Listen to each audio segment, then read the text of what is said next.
Well, thank you for coming. A lot of us are concerned about the future. The older you get, the more you're concerned about it. And my concern is that our children and grandchildren are getting absolutely and totally contaminated at school with information that's not going to be able to help them get a job or put bread on the table. A lot of these kids haven't learned to write or think or do simple arithmetic, yet they know everything about climate and their rights, and on we go. And we are enjoying the results of 50 years or maybe 70 years of dumbing down our education system. And now we have the teachers and their teachers, people in universities, who do not have basic knowledge, who have had no basic life experience, who do not know how to think, yet they are creating eco-anxiety in our children. We are having something that's totally unprecedented, and that is mental illness. Kids concerned about the future. Now that to me is child abuse, and that's what our kids and grandkids are getting at school today. And it doesn't really matter if it's a state school or a private school. They are getting it. Only a few minutes ago, I got an SMS from my nephew telling me that his daughter proudly announced that electricity comes from wind. Now, that kid is not getting an education. So, with various children, who I call my genetic terrorism, and grandchildren around the world, I thought maybe there might be a different approach. Kids don't read books, but parents and grandparents read books to the kids. And this is aimed at you. These books are aimed at trying to deprogram the little ones, to try to not have them fearful about the future, to try to make them laugh, to try to be a little bit seditious, which teenagers love, and to try to arm them with something which is really contestable today, and that is facts. I get accused of being controversial because I speak the truth and I use facts. Teenagers like to cause trouble. We give them some facts and they can fight it out with their teachers. So the first one is written for 8 to 12-year-olds, and I've called it for ankle biters. Now, what really makes our 8 to 12-year-old kids laugh? It's farts. And so what I do is I go into what they might eat. And I've used the American word cookie, so they eat a cookie, and from that they grow bigger. But they also have to excrete material. And so I talk about poo, I talk about wee, I talk about farts, I talk about boogers, I talk about earwax, and I tie that into net zero carbon. I don't use those words. And the message is very simple. If you don't eat, you die. If you don't poo, you die. You are part of the carbon cycle. And so there are little things here where I get them to do experiments. A scientific experiment for boys. Find a private place and wee on the same plant as many times as you can over a period of a few months. Will the plant grow or die? Do the experiment. And another one, and this is educational for kids. Did you know wee is yellow because of chemicals formed when blood breaks down into waste products? Wee should be colourless. If your wee is yellow, drink more water. Now, if you go to any mine site, there's a sign up there saying, observe the colour of your urine. And if it's this colour, drink more water. Kids should know that. That's basic health. So we go into poo and what's in poo and all the pathogens and bacteria, etc., and why poo is poisonous, but how there are still 2 billion people in the world who have to go outside and find somewhere to poo. You're very lucky. And there's 2 billion people who don't have electricity. And the cheapest electricity they could have would be from fossil fuels, from coal. And so I try to compare kids with those who might be in third world countries, how well off people are in the Western world, and how you need coal and how you need energy. And then I go into the farts. Now, archaeologists have found clay tablets with fart jokes written on them. These tablets are 4,000 years old. And I go into what makes a fart loud, and why dog farts aren't loud. That's all about your bum muscles. And they're words that kids love. And then I and then I get them to do a few naughty things. You know, what makes a fart deadly smelly? You know, why do some farts smell like rotten cabbage? Why do some smell like rotten seaweed? And I say, well, look, if you want to be the fart king of your school, you've got to be able to say that rotten cabbage smell is methyl mercaptan. You can be the fart king of your school if you use these words. And I talk about some people having brain farts, etc. I talk about a French entertainer who used to be able to gulp air and fart tunes, and one of the very first recordings that Thomas Edison ever made was this chap, Lepetamain, farting. And then I give them the really important information. This is absolutely vital. Every kid should know this. And it's called scientific experiment. How do I stink out the whole bus on a school excursion? Eat as many eggs as possible. Eat cabbage and wait for the action to start.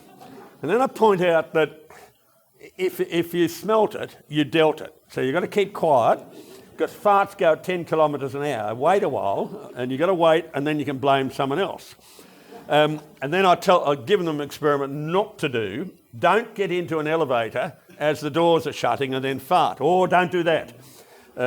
So we will see. So I basically appeal to the kids' sense of humour. Then I go into things like earwax. And I've got a little section here where I say, there is a video of a man eating his own earwax in the Australian Parliament. Yuck! He later became Australia's Prime Minister. Could you become Prime Minister if you eat earwax in public? And then I say, do an internet search using the keywords Rudd, earwax, eat. And do it, it's there.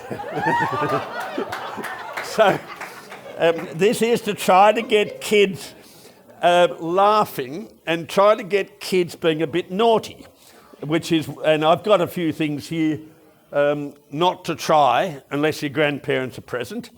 But basically I say, look, without carbon, there's no food, there's no plants, there's no animals, there's no you. And maybe there are people out there saying things that are not quite true just to make themselves look important. I don't want to have the kids, I don't want to use the word lies to kids, but I'm trying to persuade them not to believe everything that you're told. And I then go into a few fundamentals which they should know. I talk about reefs, how reefs just grow when it's warm and when there's carbon dioxide. How hundreds of years ago, most trees in Europe, America and England were chopped down and burned to make glass and steel. And then I give something which is very uncomfortable for the teachers, but not for the kids. That wood was used to make charcoal, and charcoal was used to heat a house and for cooking, but to make steel and glass. And when we started to use coal, the forests grew back. It was coal that saved the forests. So I want them to try that one on their teachers. I point out that a long while ago, we killed whales, boiled them down, made blubber, which we used in lanterns. Now, after that period of time, we used mineral oil, a fossil fuel, in lanterns. It was fossil fuels that saved the whales. I talk about when motor cars were first used in cities, and the cities then were full of horse poo, and this used to wash into wells. People used to drink that water, and they died. It was the motor car that saved people's lives. And just giving them a few little things which they probably don't get at school. And then I finish off with pointing out how you're living in a time where it's quite a bit cooler than we've had for most of history. I don't give big numbers, kids can't comprehend those.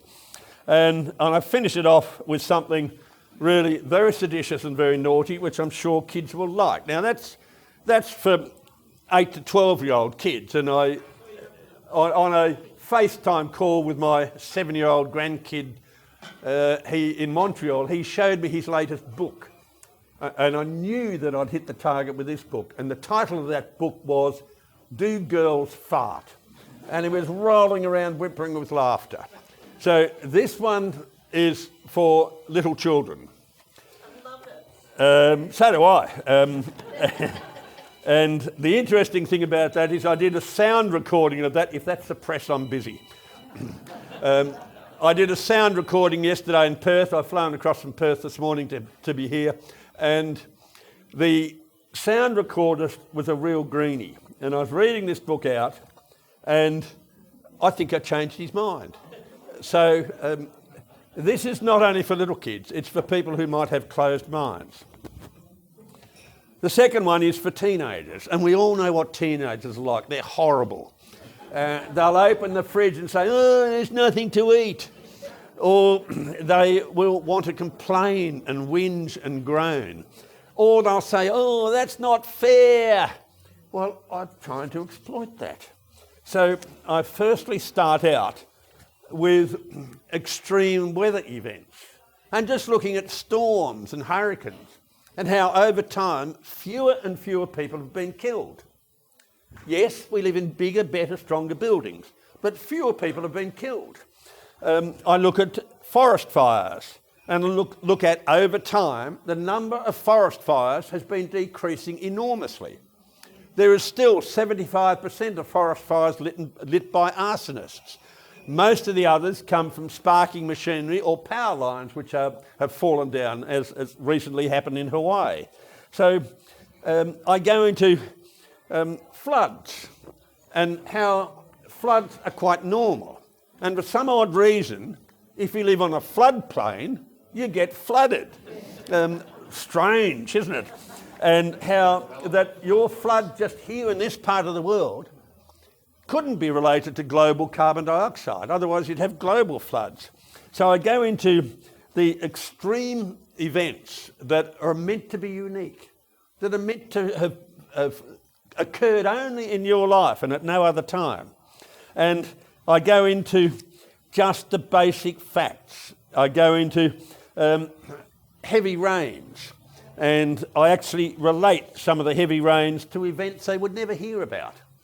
Dirty big volcanic events, like this recent one in Tonga. Most volcanoes put dust up to about 25 kilometres in the atmosphere, and that reflects light and heat, and we cool down. But the Tongan eruption in January last year, it was a submarine eruption that put a column of water up into the stratosphere, 50 kilometres above the Earth. And 10% of the water in the stratosphere at present is from that one volcano. No wonder we're having heavy snowfalls. No wonder we're having rain bombs. And I talk about the biggest floods that you've ever had here in Brisbane. That was due to a volcano in South America. And that was in 1893, I think it was. So I just try to tell them that in the past we've seen events which are much bigger and more destructive than anything today. And then I go into the word unprecedented. Yes, things are unprecedented if you don't read history. Totally unprecedented. But I give them a few other unprecedented events, like the sudden appearance of multicellular life on Earth. That never happened before. That was unprecedented.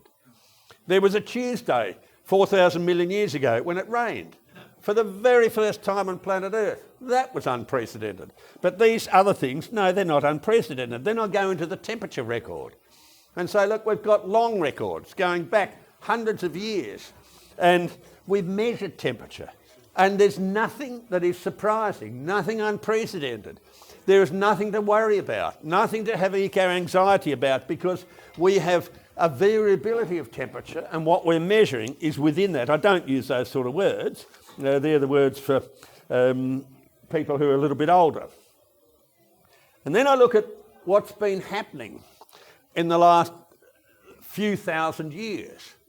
And we started an interglacial, that's when the ice sheet started to retreat and we got warmer. I don't use those words, but we started an interglacial 14,700 years ago. We were at the peak of that interglacial 7,000 to 4,000 years ago. And since then, we have been cooling. And in that cooling, we've had spikes of warming, like in Minoan times, Roman times, medieval times, and spikes of cooling, like in the Dark Ages and the Little Ice Age. So basically what I'm trying to tell them is that we've had change all the time. And then I'll give them a trick question. And this is, for somebody that might have kids or grandkids, there's a sequence of books called Horrible Histories.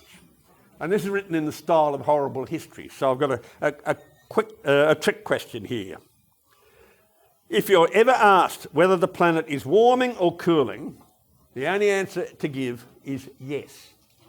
Because when you look over the history of time, it is warming or cooling. Depends upon when you start the measurements. So since the time of Jesus, it's been cooling.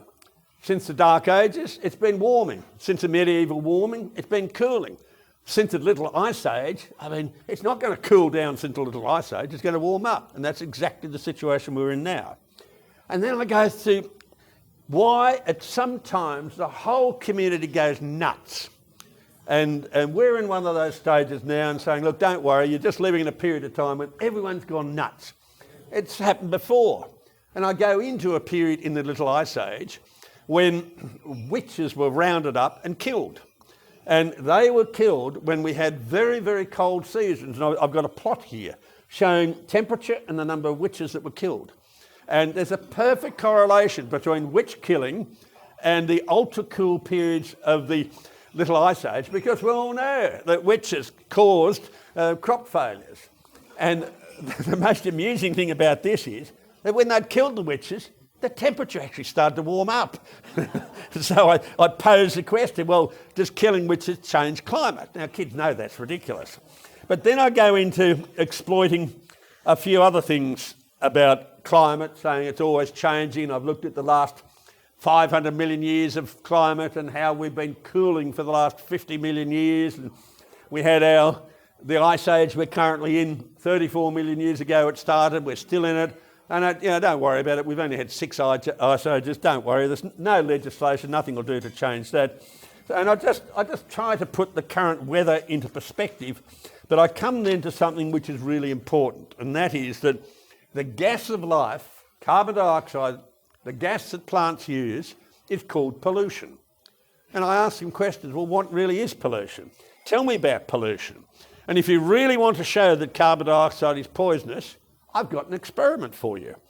And I suggest that they find someone they don't really like very much and give them a big kiss, because we're breathing in 0.04% carbon dioxide and breathing out 4%. If it's poisonous, kiss them and they'll die. Do the experiment. So these are things where I'm trying to get kids to think a little bit differently, but then I try to hit the morality of teenagers, where they say, this is not fair. Well, is it fair? You can turn a switch and cook a meal, whereas for billions of people, they have to collect twigs, leaves, bits of wood, and try to heat food or heat a hut. And that low temperature fire gives out carcinogens. It kills your mother. It kills people your age. Is that fair? Shouldn't they have coal-fired electricity? That's cheap. I go into those wonderful new things, electric cars. And, electric cars were invented in the 1830s and they failed. We tried to use them again at the turn of the 20th century. They failed, and they'll fail again for exactly the same reasons. They're too heavy, and we don't have electric cords that are thousands of kilometres long, so you can keep them fully charged all the time. But then I pose a question. If you're wandering around in an electric car feeling morally superior, are you really? Because there's children your age in the Congo who are mining the cobalt for that battery. These kids die of cobalt poisoning. These kids die in underground mines and in open pit mines. Is it fair that someone your age should die to give you the materials for your electric car? So trying to make kids feel a bit uncomfortable. And I'm looking at various things that they might have been given that are wrong. For example, I show them that the forests of Canada or Australia or the US or even the planet, if you measure the amount of carbon dioxide that the plants use and then use it as plant food and then release oxygen, which we breathe, but if you measure the amount of carbon dioxide that plants use and the amount that's given out by industry, then industry is putting out far, far less carbon dioxide than the plants use. It's got to come from somewhere else. And so I'm trying to educate the kids and their parents also that carbon dioxide is actually extremely valuable and important. For example, I say in Canada there are 318 billion trees that use 7.6 billion tonnes of carbon dioxide as food each year. Canadians release 540 million tonnes of carbon dioxide. So Canada's already at net zero. What are we talking about? This is just garbage that we're being fed, and trying to get kids to look at some of these realities and look at some of the fundamental things that they get given at school. And then I, of course, talk about methane and nitrous oxide or laughing gas and get them to do an experiment. If you think laughing gas is unnecessary, go to the dentist and don't have an anaesthetic. See how you go. Just putting it into reality. But again, pointing out that net zero has just got nothing to do with reality.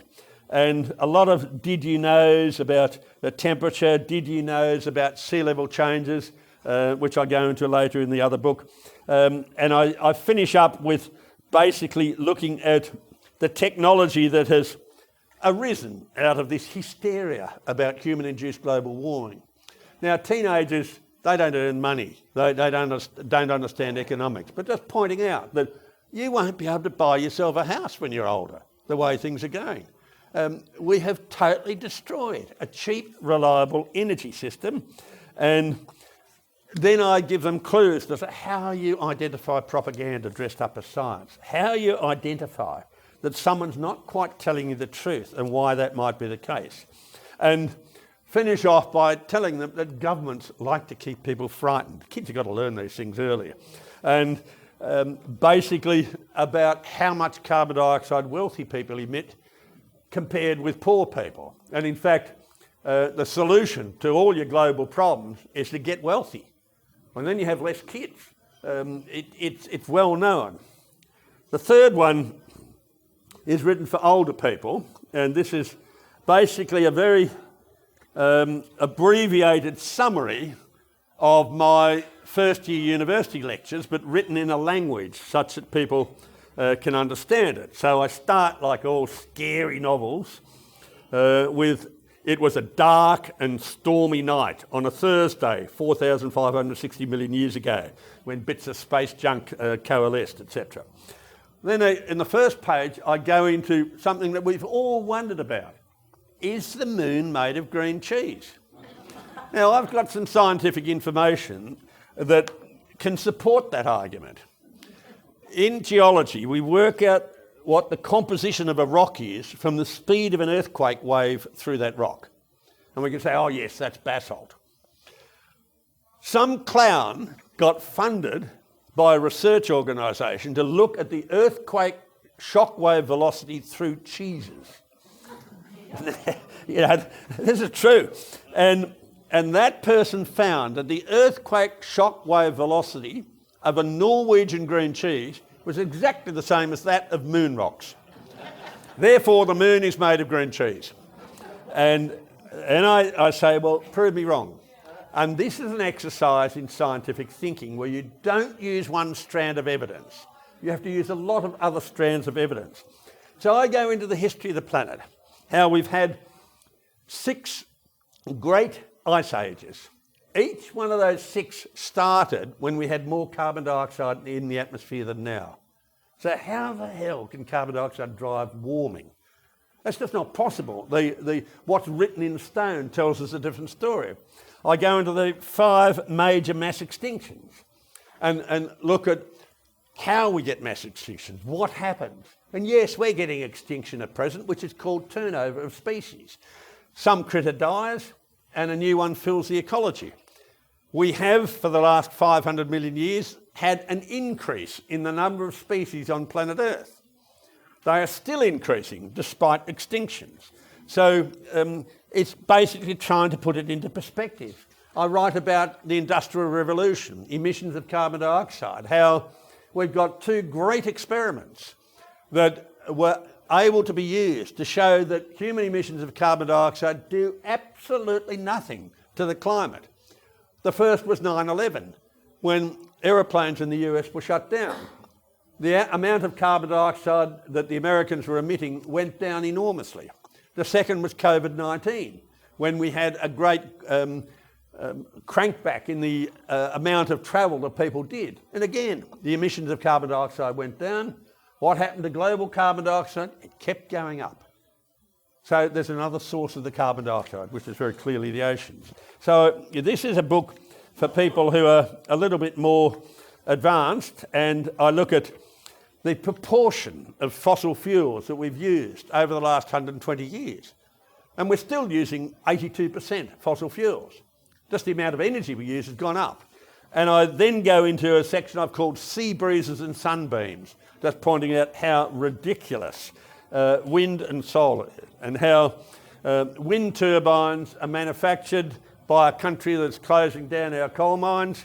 These turbines are made out of a laminate of balsa wood, so you've got to chop down Amazon forests for that balsa wood, and resins which contain an extremely toxic chemical called bisphenol A. It's banned in most countries in the world. That's why you can't recycle blades. That's why we bury them for the bisphenol A to leach out into soils and waterways. So that is obviously environmentalism. And I point out that the whole sunbeams and sea breezes craze has got nothing to do with the environment. It's got nothing to do with climate. It's follow the money. It's all about other people. For example, most of our big wind farms in this country are either foreign-owned or owned by union superannuation funds. And look at the solar panels. How do we make them? What's in them? And solar panels are leaching out cadmium and lead, selenium and tellurium into soils all the time. These are prime agricultural lands that we are contaminating. Now, if we did that as a chemicals company or a mining company or as a farmer, you would be strung up and shot. Yet the wind industry that isn't a renewable, the only thing that's renewable about the wind industry are the subsidies. They just keep coming. And you pay as a result. So I go into a few basics in the 3rd book, which is written for older people, people who might be earning an income, and then point out, in all 3 books, I point out, well, what are you going to do? Are you going to stop using your mobile phone? Are you going to stop using a computer? Are you not going to have a heated house or cooked meals? Are you going to live in a cave? And I give them questions to ask their teacher. If their teacher starts moralising about them, point out about the car they drive, or do they walk to school, having had a successful night of hunting and gathering from their cave. In other words, exposing the kids to the absolute hypocrisy which they face. So these 3 books are an attempt to be seditious. One of those other books there, I have the great joy of having put out this book, How to Get Expelled from School, and I give the kids 101 questions to ask their teachers. Special Friday afternoon questions so you can get home early. And when we had the Gillard government, they set up a website, cost them $500,000 to try to answer the 101 questions. Well, they couldn't do it because they were phrased in such a way as you couldn't answer them. But they stole $500,000 of your taxpayers' money to attack me and to attack my publisher, Anthony Capello, to make sure that people would not read these books. I am praying that the current government is just as stupid and wants to cancel or ban these books. Now, I've been cancelled from speaking to a couple of universities. I've been cancelled on Facebook. I've had the Sydney Morning Herald, or the Socialist Morning Herald as I call it. They had a crack at me, I think it was last week. The Age, which I call Pravda upon Yarra, they had a crack at me. I've had a fact check done on this book, which I told Anthony. This book was fact checked and found to be a fraud. And the fact check was done while it was being printed. No one had ever seen the book. So I'm up against a group of lying people who want to steal your money and pollute your children. And I think it's time we have to fight them. That's why I wrote these books. Thank you.